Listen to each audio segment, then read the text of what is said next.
भगवान ने अपने वनगमन काल में 3 लोगों को अपना सखा बनाया है। पहले कौन है? पहले निषाद राज है। कैसे है? बोले निषाद राज ऐसे हैं कि जिनकी परछाई को लोग छू लेते हैं तो स्नान करते हैं, हीन जाति के। दूसरा है सुग्रीव, ये वानर जाति का है।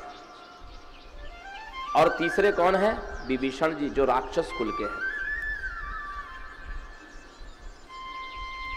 राक्षस कुल के।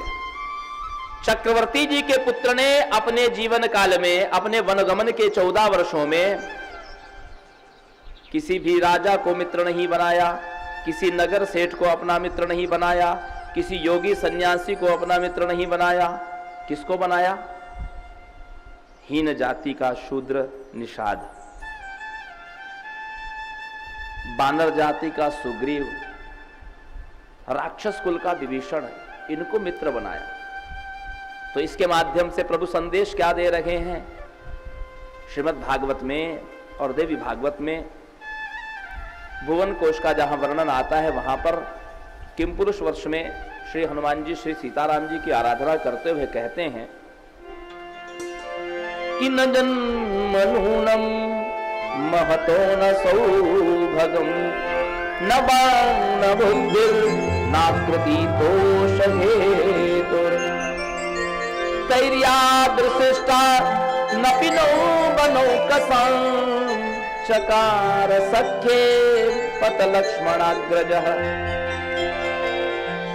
न तो कोई उत्तम कुल में जन्म लेने से आपको प्रिय हो सकता है, न तो बहुत सौभाग्यशाली हो, धनवान हो तो आपको प्रिय हो सकता है, न वाग न बुद्धिर, न तो बहुत वाक्पटु हो, सुंदर सुंदर श्लोकों में आपकी स्तुति करता हो, वो भी आपको प्रिय नहीं हो सकता। बोले बहुत बुद्धिमान हो, बहुत चतुर हो, वो भी आपको प्रिय नहीं हो सकता। न आकृति तोष हेतुर, बहुत सुंदर हो, वो भी आपको प्रिय नहीं हो सकता।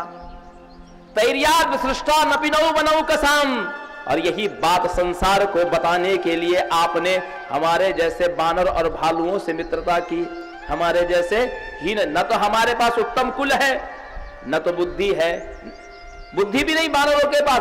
प्रभु तरुतर कपिडार पर भगवान नीचे बैठे हैं वृक्ष के, और बंदर ऊपर बैठे हैं, भगवान से ऊंचे आसन पर बैठे हैं।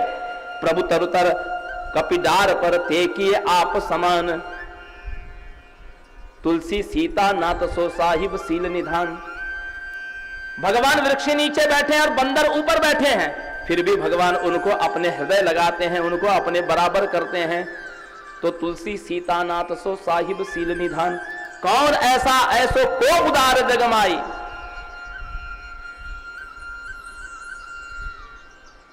और भगवान ने मित्र बनाया तो केवल ऐसे औपचारिक मित्र नहीं, भगवान कहते हैं कि जे न मित्र दुख हो ये दुखारी, और तीन ही बिलोकत पातक भारी। जो मित्र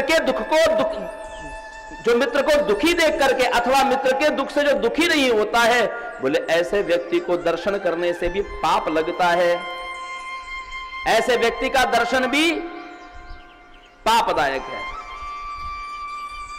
तो मित्र का दुख कैसा समझना चाहिए? बोले निज दुख रज सम, अपने दुख को निज दुख गिरिसम रज करी जाना, और मित्र दुख रज मेरु समाना।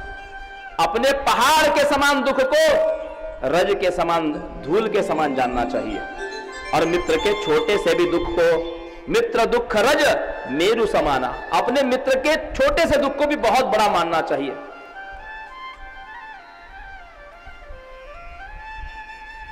जिस दिन आपको दूसरों के उत्कर्ष में खुशी होने लग जाए, प्रसन्नता होने लग जाए, कोई यदि बढ़ रहा है और आपको प्रसन्नता हो रही है, और किसी को संकट आया और आपको दुख हो रहा है, तो समझना चाहिए कि आपकी आत्मा निर्मल है, आपकी आत्मा निर्मल है और हो रही है। आप इस माटी के पुतले में आपके मनुष्यत्व का जन्म हो चुका है, मानवता जन्म ले चुकी है। और यदि किसी का उत्कर्ष देख करके आपको ईर्ष्या हो रही है, किसी के दुख में आपको कष्ट नहीं हो रहा है, तो समझना कि आप ये 80 किलो का पहाड़ लेकर के ढो रहे हैं, इसमें जीवात्मा है ही नहीं।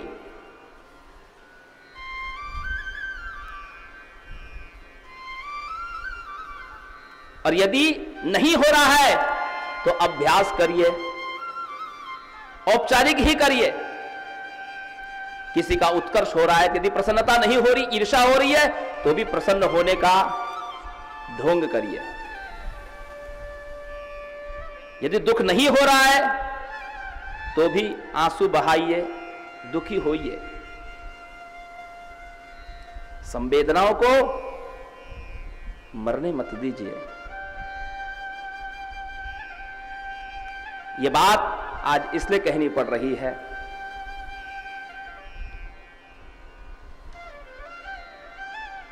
पिछले 1.25 सालों में हमने कितने लोगों ने अपने स्वजनों को खोया है,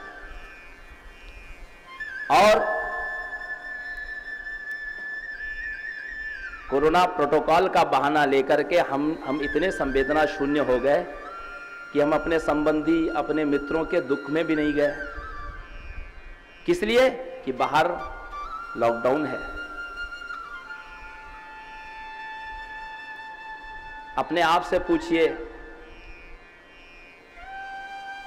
क्या आपके पति ने चोरी से दुकान नहीं खोली?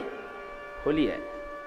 शटर गिरा रहा, अंदर स्वामी बैठा रहा, ग्राहक को माल दिया गया, लेकिन किसी संबंधी को अस्पताल देखने जाना हो, या स्मशान तक पहुंचाने जाना हो, या किसी बीमार से मिलने जाना हो, तो आप शून्य हो गए।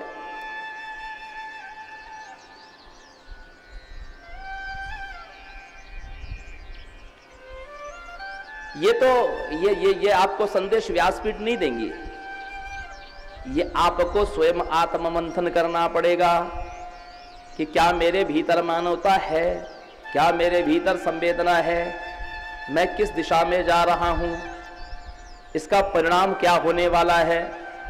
जहां पर वो जीवात्मा मर के गई है, एक दिन मुझे भी वहां जाना है। जहां सारे संसार को प्रश्न का उत्तर देना है, उस सभा में, उस कटघरे में मुझे भी खड़े होना है। यह आत्ममंथन आप सबको करना चाहिए।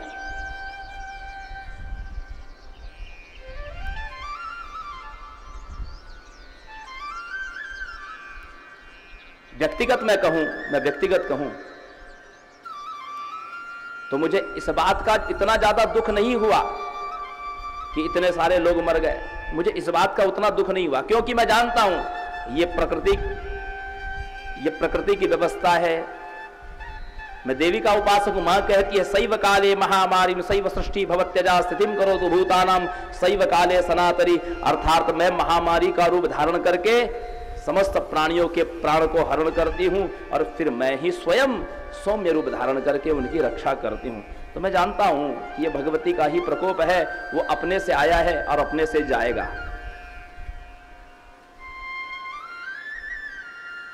लेकिन इस अंतराल में जो हमने लोगों को भावना शून्य होते देखा है, संवेदनाहीन होते देखा है, इस बात से मुझे बहुत ज्यादा कष्ट हुआ।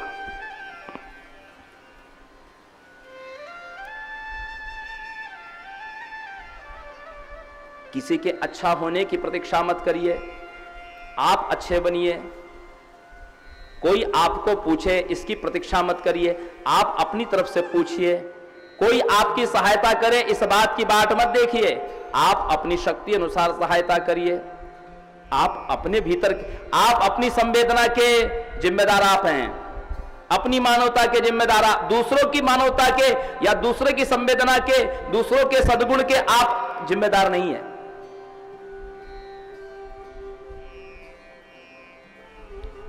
और राम जी स्वयं आर्त हैं, उनकी प्रिया का हरण हो गया, लेकिन सुग्रीव के दुख से दुखित हो रहे हैं राम।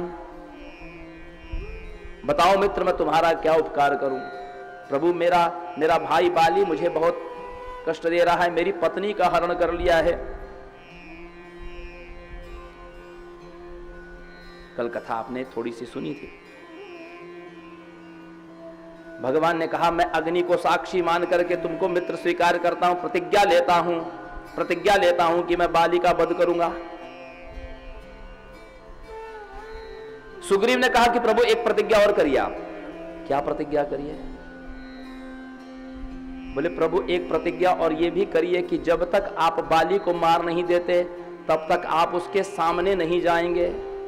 क्यों? सुग्रीव ने ऐसा क्यों मांगा?